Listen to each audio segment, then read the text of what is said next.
saya lanjutkan Bapak Ibu. Namun, Bapak Ibu, ada sebuah kata begitu ya dari seorang ahli, ini Ralph W. Emerson. Ini kebetulan family saya. Saya tadi diperkenalkan adalah Beni Pasaribu. Katanya beliau ini juga marga Pasaribu begitu ya. Dia berkata, orang yang menguasai prinsip dapat dengan sukses milih metodenya sendiri. Orang yang mencoba berbagai metode mengabaikan prinsip akan mengalami kesulitan. Jadi yang saya bagikan di sini nanti adalah langkah-langkahnya. Apa sih yang harus ada di aksi nyata, gitu ya. Sebelumnya mungkin di pertemuan pertama, kedua sudah dijelaskan apa yang harus ada tergantung pilihan Bapak Ibu ketika memang menerapkan. Karena nanti kan di PMM itu ada pilihannya aksi nyatanya, begitu ya. Apakah mau menerapkan di sekolah, di kelas, atau ingin berbagi, berbagi pemahaman. Berbagi pemahamannya mungkin terkait topiknya juga begitu ya. Ketika berbagi pemahaman terkait kurikulum merdeka, mungkin nanti berbagi pemahamannya dengan guru begitu. Juga dengan orang tua siswa. Ketika terkait topiknya mungkin kurikulum operasional satuan pendidikan, mungkin nanti berbagi pemahamannya dengan pemangku kepentingan begitu ya. Tapi kalau menerapkan, mungkin menerapkan konsep kurikulum merdeka yang Bapak Ibu sudah dapatkan di PMM, di materinya begitu ya, yang sudah Bapak Ibu dapatkan diterapkan. Jadi aksi nyatanya itu tergantung dari pilihan Bapak Ibu. Itu sudah dijelaskan sebelumnya di pertemuan yang pertama begitu ya, alur untuk menyusun aksi nyata. Oke. Jadi Bapak Ibu kuasai dulu. Apa yang harus saya siapkan nih, begitu ya? Apa yang harus saya siapkan supaya aksi nyata saya lolos, begitu ya? Untuk aksi nyata saya tidak banyak-banyak, Bapak Ibu. Saya mungkin karena kesibukan, tapi ketika saya kirim ini mudah-mudahan lolos, begitu Bapak Ibu ya. Nah, eh, mungkin seperti pundasi ya, Bapak Ibu ya. Prinsip ini adalah seperti pundasi. Jadi memang kita pahami apa yang diminta oleh mungkin aksi nyatanya, apa yang diminta oleh tim PMM begitu ya, dari tim validator yang diminta itu sudah ada di PMM Bapak Ibu semua. Jadi ketika pundasinya kuat, mudah-mudahan bangunannya juga kokoh. Ini prinsipnya. Oke. Nah, saya langsung saja Bapak Ibu, saya bagikan. Untuk prinsipnya, Bapak Ibu, ada hal yang harus Bapak Ibu perhatikan, dokumen wajib aksi nyata, gitu ya. Jadi ketika membuat aksi nyata, ada paparan Bapak Ibu, ada paparan di PDF ataupun di hal yang akan Bapak Ibu tampilkan nanti di aksi nyata. Ada paparan, boleh ketika dia terkait asesmen topiknya, boleh sampaikan modul asesmennya. Ketika terkait mungkin kurikulum, menyusun perangkat pembelajaran, mungkin boleh disampaikan di dalamnya kurikulum ataupun perangkat pembelajaran yang Bapak Ibu susun modulnya begitu ya. Jadi tergantung topiknya, tapi harus ada paparannya begitu ya. Nah, nah ini yang sering miskonsepsi Bapak Ibu. Seringkali dalam dokumen ini, dokumen untuk paparan ini, seringkali guru-gurunya yang melakukan aksi ini yang belajar di PMM-nya melewatkannya begitu ya, melewatkannya langsung kepada eh, mungkin dia copy paste juga begitu ya, plagiat begitu Bapak Ibu ya, langsung ambil dari yang sudah ada begitu ya. Jadi kalau bisa paparan Bapak Ibu yang ada di aksi nyatanya, di yang akan Bapak Ibu upload begitu ya, paparannya itu Bapak Ibu buat dengan pemahaman Bapak Ibu sendiri begitu ya. Tidak perlu kejar centang hijau. Jadi ada tips saya di sini. Mungkin boleh ini. Ketika membuat paparan, biasanya saya itu menyiapkan catatan, Bapak Ibu. Jadi catatan dari video-video yang ada di topik. Jadi setiap topik itu saya buat catatan. Tapi kadangkala saya buat catatannya itu otomatis gitu. Nah, videonya itu langsung saya buat catatannya menggunakan Google itu yang bisa merekam suara langsung muncul di dokumennya. Mungkin boleh saya tampilkan dahulu ya contohnya. Jadi, oke, sebentar. Ini terlihat ya. Nah, seperti ini Bapak Ibu. Jadi ini adalah saya buat menggunakan voice begitu ya.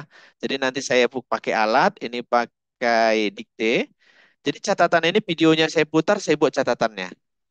Otomatis nanti saya tandai yang penting-penting. Saya dapat esensinya nih. Kurikulum. Mengapa kurikulum? Apa arti kurikulum tuh? Begitu ya. Jadi kurikulum eh, belum ada pengertian kurikulum yang mengikat secara universal begitu ya. Jadi intinya kurikulum diibaratkan jantungnya pendidikan gitu. Jadi dalam the basic principle of curriculum begitu ya. Jadi saya dapat intinya. Inti dari ini mungkin Bapak Ibu masih ingat ini topik apa?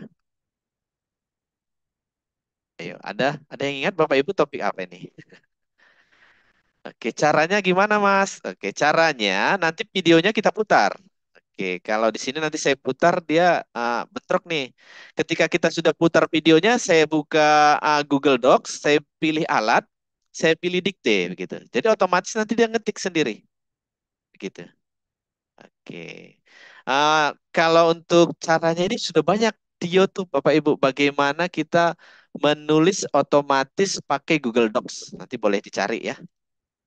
Oke. Iya, ini kurikulum merdeka. Oke, ini topiknya Bapak Ibu, mengapa kurikulum harus berubah begitu ya. Ini topik yang pertama nih, topik yang pertama. Oke. Jadi ini saya buat catatan yang saya tanda yang penting. Peran dan fungsi kurikulum dapat kita optimalisasi dalam kerangka seperti itu ya. Mengapa kurikulum itu perlu berubah? Ini videonya ada Bapak Ibu. Videonya kemudian otomatis ngetik. Nah, setelah itu baru saya buat ke dalam saya ada pakai Canva begitu. Tapi memang saya lebih sering pakai PPT Bapak Ibu karena saya suka membuatnya itu hanya tulisan begitu ya. Tapi ada saya buat pakai Canva juga. Oke. Jadi setelah saya ini contohnya tadi. Oke, saya share ya. Oke. Nah, ini kalau di Canva itu yang penting-penting saya buat foldernya khusus Bapak Ibu. Oke, tadi ya ini dia. Saya share ya.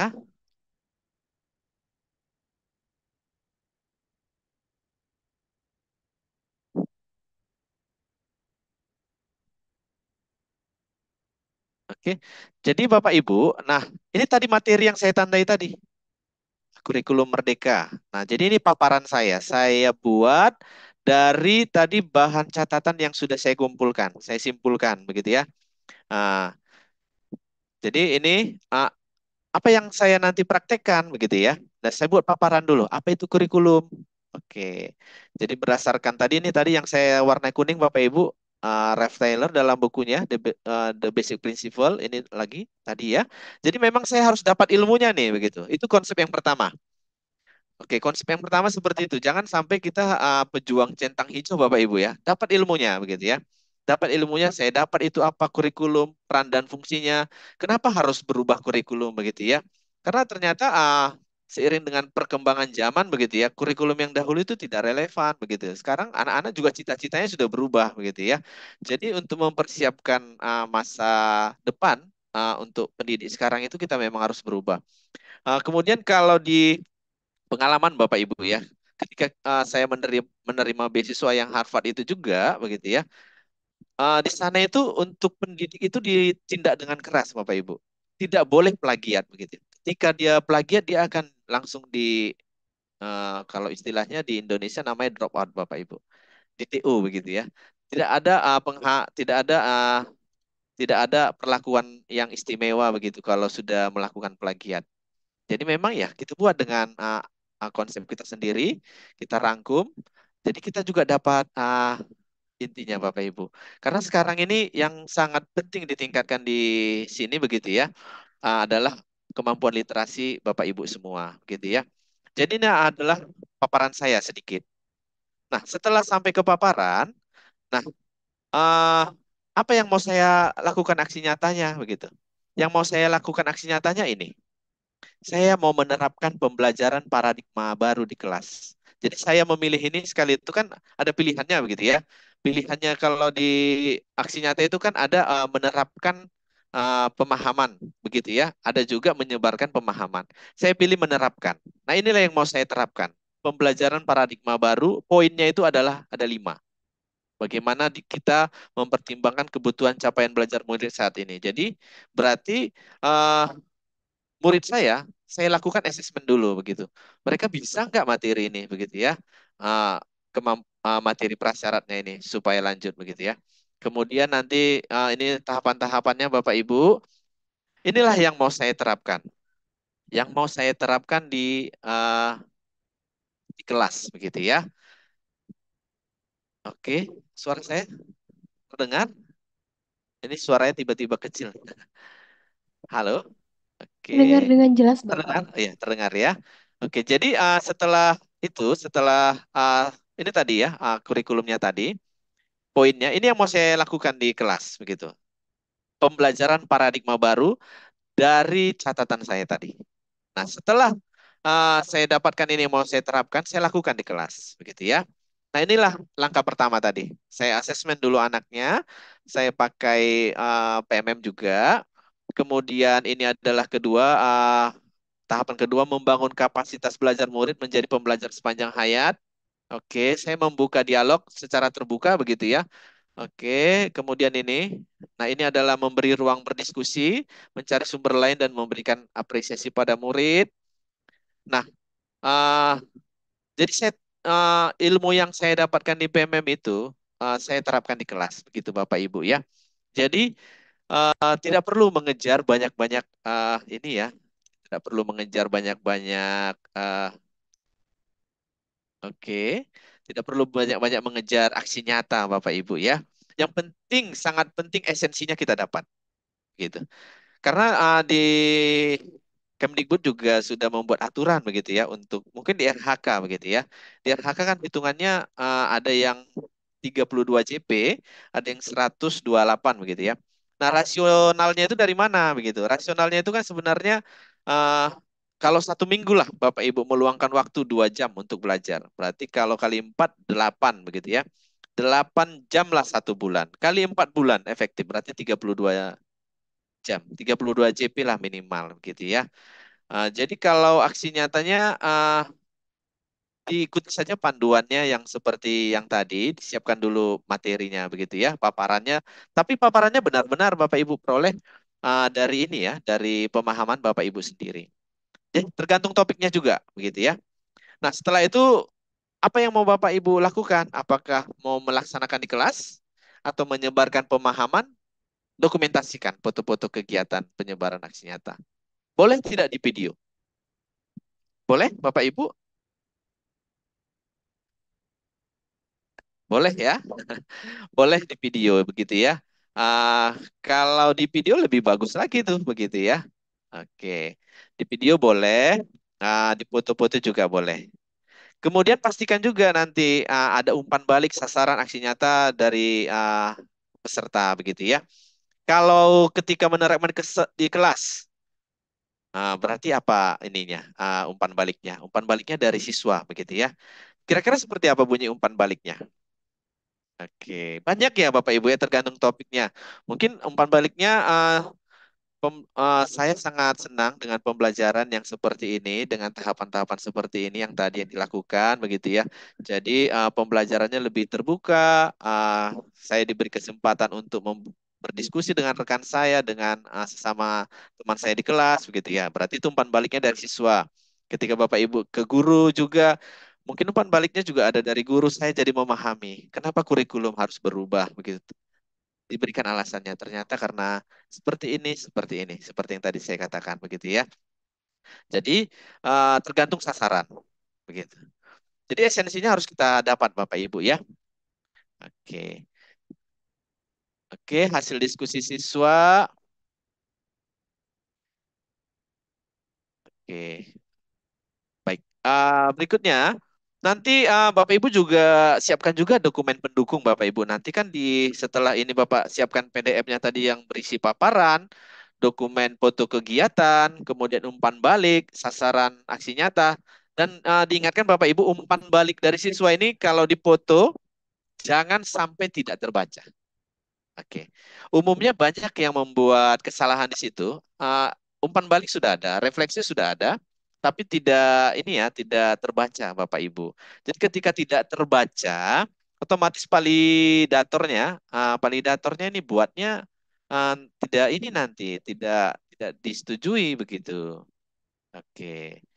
Jadi tidak berhasil aksi nyatanya karena ternyata umpan baliknya dan dari siswa ataupun dari peserta ini tanggapannya itu tidak terbaca begitu. Jadi kesannya seperti mengarang begitu. Harus terbaca dengan jelas. Kalau bisa dipoto dengan dekat begitu ya. Jangan sampai tidak terbaca. Itu yang sangat penting Bapak Ibu ya. Nah, terakhir ini Bapak Ibu, uh, disiapkan dokumen pendukungnya. Dokumen pendukung ini seperti apa? Nah, ini kan nanti kan setelah kita upload nih uh, aksi nyata, kan ada diminta deskripsi aksi nyata. Kita siapkan deskripsinya, ceritanya begitu ya. Cerita dari aksi nyata yang Bapak Ibu lakukan. Seperti apa yang Bapak Ibu lakukan ini? Deskripsikan. Nah, setelah buat deskripsinya, siapkan juga refleksi pribadi. Hal apa yang Bapak Ibu peroleh setelah melakukan aksi nyata tersebut. Nah, mungkin itu prinsipnya yang saya bagikan terkait praktik baik. Nah, jadi seperti yang saya buat tadi, itu sudah ada semua begitu. Ada umpan baliknya juga. Mungkin saya tampilkan lagi ya. Ini bolak-balik lah jadinya ya. Oke. Nah, ini tadi sampai foto-foto di kelas. Oke. Ya, ini refleksi saya.